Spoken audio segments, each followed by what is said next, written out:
Pernahkah kalian mendengar sosok hantu tanpa badan yang hanya memiliki kepala dan organ tubuh saja yang terjuntai?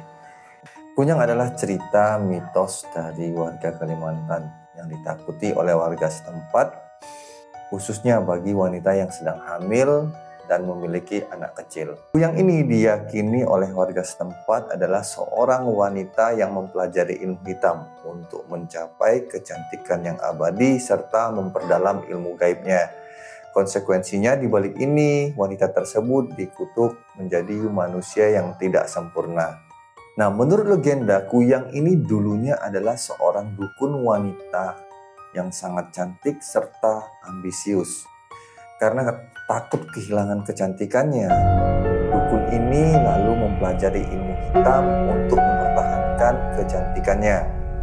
Dengan konsekuensi, setiap malam kepala akan terpisah dari tubuhnya, membawa serta organ dalamnya untuk mencari mangsa.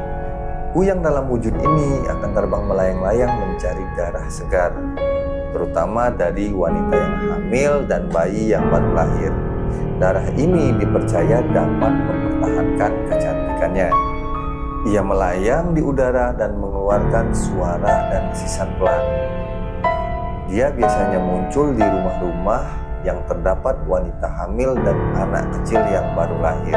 Nah, ini ada versi lain yang menyebutkan bahwa Kuyang ini adalah seorang wanita yang mempelajari ilmu gaib untuk menjadi dukun sakti. Tapi karena tidak menguasai ilmunya dengan sempurna, akhirnya dia dikutuk menjadi makhluk yang haus akan darah manusia. Nah, menurut cerita, untuk melindungi diri dari Kuyang ini, warga setempat memasang daun kelor dan bawang putih di sekitar rumah, khususnya di pintu dan jendela. Karena mereka percaya bahwa Kuyang ini tidak suka dengan daun kelor dan bau menyengat bawang putih. Nah, pada malam hari menjelang malam, mereka membakar api unggun dan memasang dupa untuk mengusir makhluk ini. Nah, ini ada sebuah kisah tentang makhluk ini di Pulau Kalimantan, di sebuah desa, kita sebut saja Desa Tanah Merah. Nah, akhir-akhir ini desa tersebut banyak sekali wanita hamil yang keguguran secara misterius. Dan banyak juga anak-anak kecil yang tiba-tiba jatuh sakit tanpa alasan yang jelas. Nah, mulai pada saat itu banyak penduduk yang mulai berbisik-bisik bahwa ada Kuyang yang mulai menghantui desa mereka. Nah, di desa tersebut ada seorang wanita yang sedang hamil tua. Kita sebut saja namanya Laras.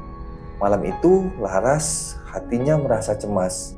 Lalu suami berkata, "Jangan khawatir, aku sudah memasang daun kelor dan bawang putih di setiap sudut rumah. Bahkan di jendela dan pintu rumah pun sudah aku pasang." Tapi dalam hati suami berkata, ia juga merasa takut. Karena dia berpikir bahwa Kuyang ini adalah bukan makhluk biasa. Ia adalah roh jahat yang haus akan darah. Nah, di ujung desa ada seorang wanita tua bernama Nenek Sumi. Nenek Sumi ini adalah seorang dukun beranak yang sering membantu kelahiran bayi di desa mereka. Nah, sejak kemunculan Kuyang ini, warga mulai curiga kepada Nenek Sumi karena mereka berpendapat bahwa Kuyang ini lahir dari wanita yang mempelajari ilmu hitam. Sedangkan Nenek Sumi ini selain dukun beranak, dia juga mengerti ilmu gaib. Oleh karena itu, warga mulai curiga kepada Nenek Sumi ini.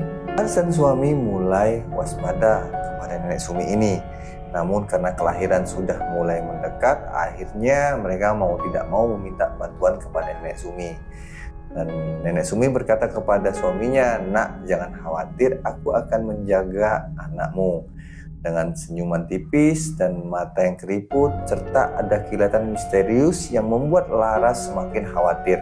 Setelah Laras melahirkan, pada malam itu, malam bulan purnama, dia terbangun dari tidurnya, keringat mengalir deras di dahinya, terdengarlah suara rintihan kesakitan dari seorang wanita. Lama-kelamaan suara tersebut makin terdengar jelas. Akhirnya suami mengambil parang dan keluar rumah, melihat ada bayangan wanita berambut panjang yang organ tubuhnya terjuntai. Nah, kita sebut saja suami Laras ini adalah Andi. Andi ini melihat Kuyang itu mengelilingi rumah. Dengan mata merah, dia menatap Laras dan anaknya. Laras yang ketakutan sambil memeluk anaknya. Nah, setelah itu ketika Andi ingin masuk ke dalam rumah, tiba-tiba kuyang itu sudah tepat di depan muka Andi. Andi dengan sigap mengayunkan parang, tapi kuyang tadi bergerak sangat cepat sambil tertawa terkikih yang melengking yang memekakkan telinga. Dan pada malam itu Andi tidak menyerah. Dia teringat pesan tetua desa untuk mengusir makhluk ini dengan cara membakar bawang putih dan daun kelor. Lalu Andi membakar daun kelor dan bawang putih, asap mulai mengepul ke seluruh rumah. Dia melihat makhluk ini kesakitan dan menggeliat-geliat seperti cacing yang kepanasan. Mata merahnya berubah menjadi hitam kelam dan lama-kelamaan makhluk ini pergi meninggalkan rumah itu dalam kegelapan malam. Nah, keesokan harinya ditemukan nenek Sumi ini dalam keadaan lemah tak berdaya. Mereka melihat di leher nenek Sumi ini ada luka aneh yang menganga. Dan mereka bergunjing, ternyata selama ini nenek Sumilah yang menjadi kuyang yang menghantui warga desa. Dan pada akhirnya Laras, Andi beserta anaknya selamat dari teror makhluk ini. Tapi beberapa warga desa berpikir bahwa teror ini tak akan pernah hilang. Pada setiap bulan purnama, mereka selalu berhati-hati menjaga keluarga mereka dari teror makhluk ini. Nah, meski terdengar legenda, cerita tentang sosok ini tetap hidup di tengah-tengah masyarakat Kalimantan dan juga sering diceritakan secara turun-temurun sebagai peringatan dan nasihat untuk selalu berhati-hati, terutama pada saat malam bulan purnama. Nah, inilah kisah tentang kuyang, makhluk gaib yang sering menghantui warga Kalimantan. Percaya atau tidak, hingga saat ini cerita itu tetap menjadi legenda hingga saat ini. Nah, jangan lupa follow dan like untuk cerita misteri lainnya. Tulis di kolom komentar kalau kalian punya cerita seram yang akan kita bahas. Sampai jumpa di video berikutnya.